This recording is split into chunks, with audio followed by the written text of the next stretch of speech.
Well, really disappointed in last week's game. I thought that we had a lot of opportunities to win the game. You have to give the other team credit. They made plays in the end when they needed to make plays, but it was disappointing. I think we can play better than that.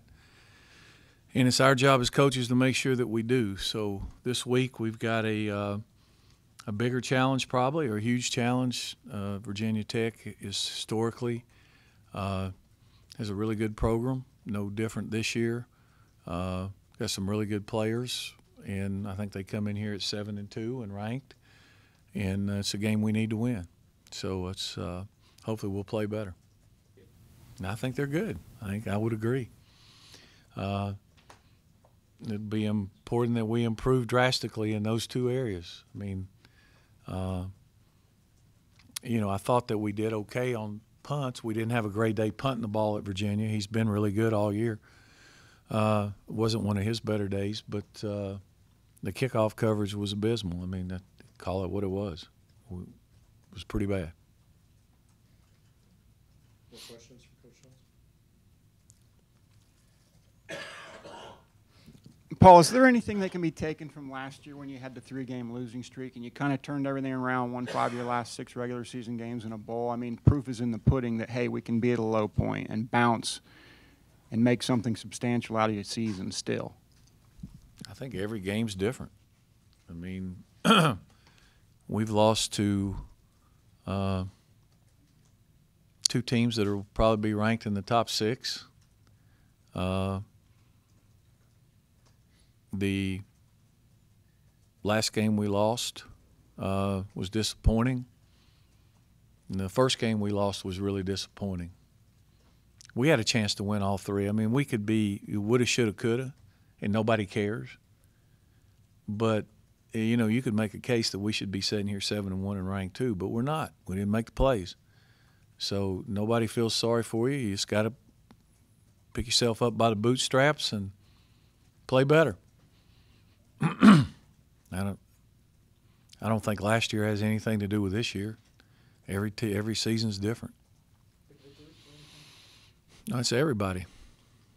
So, we're not doing a real good job communicating as coaches when you have that many.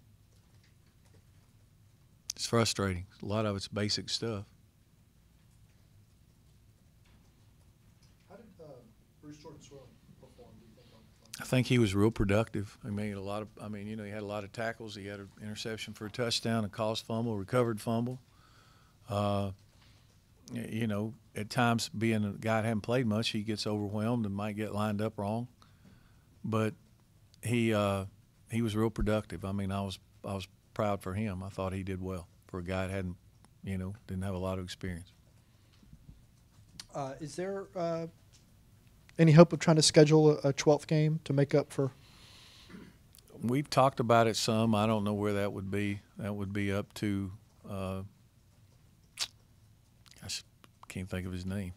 Mark Roundtree. My mind went blank. Be up to Mark.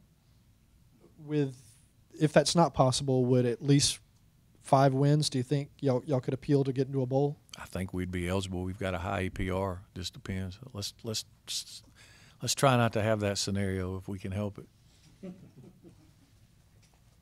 you take a different approach coaching one week to the next based on the team's, let's say, psychology. I mean, are there are there times to get after them as opposed to times to use kid gloves, or is it the same every week from your seat? No, I think you have to try to see where they are.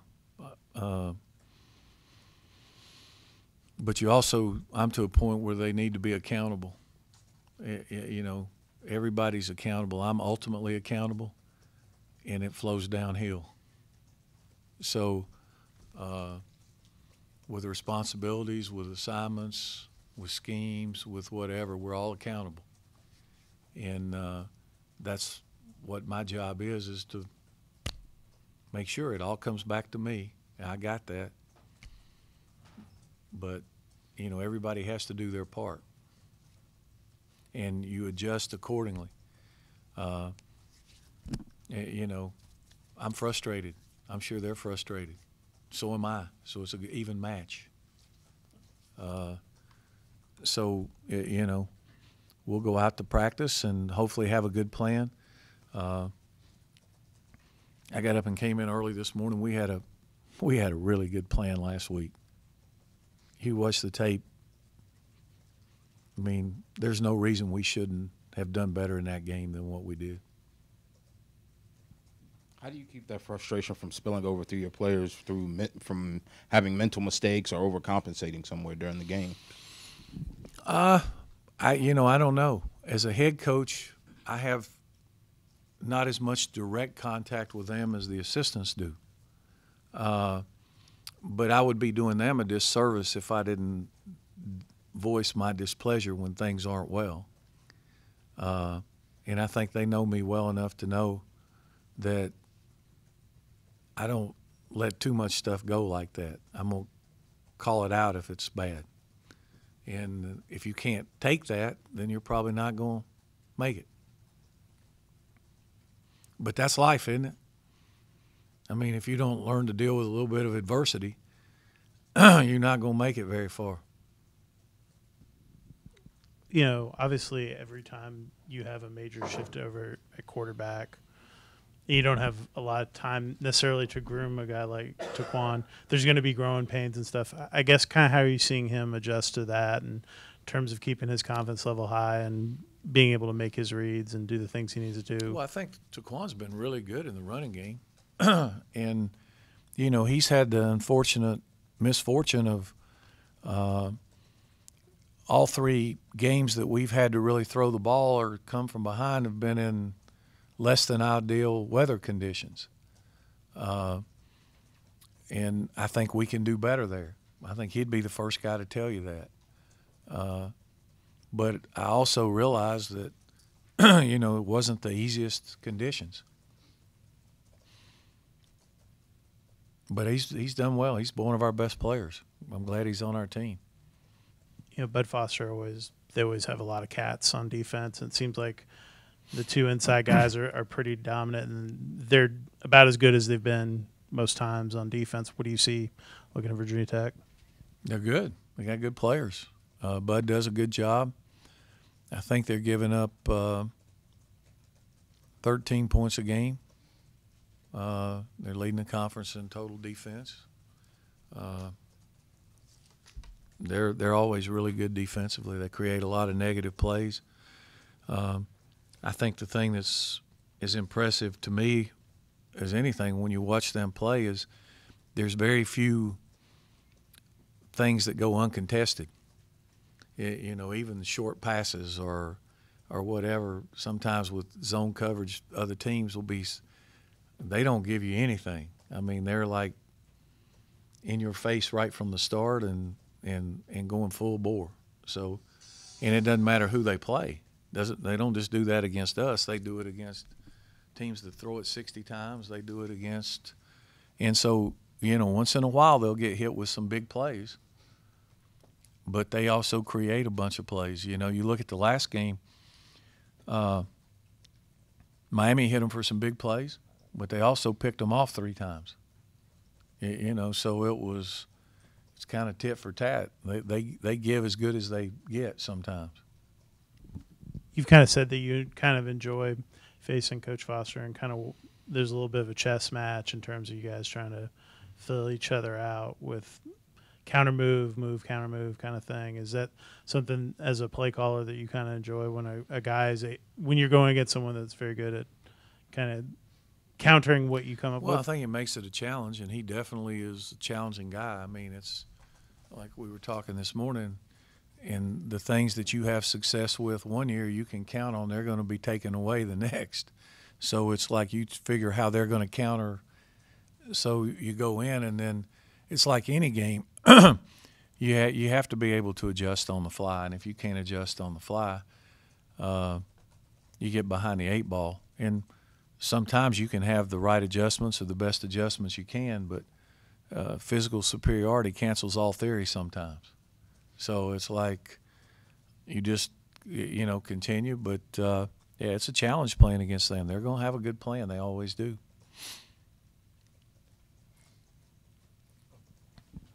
Does this team have the talent, the ability to win out like last year?